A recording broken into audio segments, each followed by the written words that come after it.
talking about performers on LinkedIn, I typically will not allow, if a performer sends me a LinkedIn request, I will usually turn them down unless it is somebody who's a close friend who's like, oh yeah, I'm fine with that person seeing my network and my connections. Hmm. But LinkedIn is definitely much more business related. Like if people want to be your friend, it's like, well, go to Facebook. I still have the Facebook page. Yep. We can be friends there.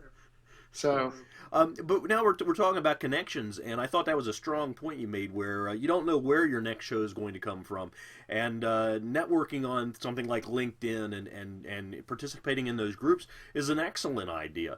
What kind of, I guess, for lack of better, social marketing do you do?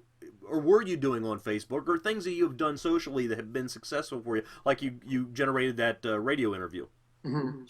Well, I think, like I mentioned before, I think groups are a big part of social interaction. Like you can have your Facebook fan page and you can promote and you can try to talk about it there.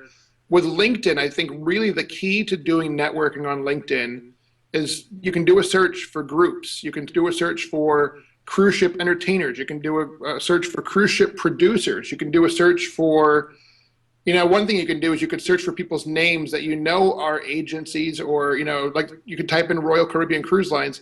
It's going to pull up people who are affiliated with Royal Caribbean Cruise Lines.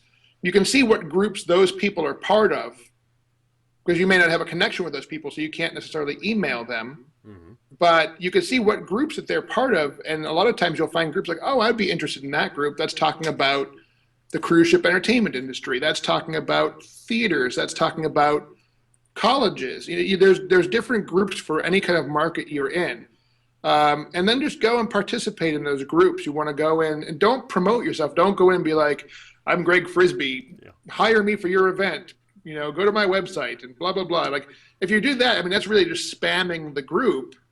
You don't want to do that. I mean, if you spam, you're going to get blacklisted Yeah. in more ways than one. you know but you want to go in and actually have relevant things to say. Try to be involved as a real person, where if somebody says, hey, I've had this problem, or how can I pack for a cruise gig I have coming up, or whatever, same things we're doing right now, just like try to give answers to people where it's like, here's what I have experienced, here's what I have learned. And if you're forthcoming with that information, people are going to want to connect with you, be like, oh, that guy seems like he's knowledgeable, I want to talk to that guy more. And you'll make connections, you'll make friends, and one thing will lead to another, and maybe it opens a doorway for you. That's how I got my first theater gigs. That's how I got my first cruise gigs. It's a lot of it, like I said, even when we were talking about the fairs, it's like, make friends with people. Hmm. You make friends with people and doors are going to open for you. People are going to be like, hey, I know this guy. He's a nice guy. He's a good guy. Like, I trust that guy.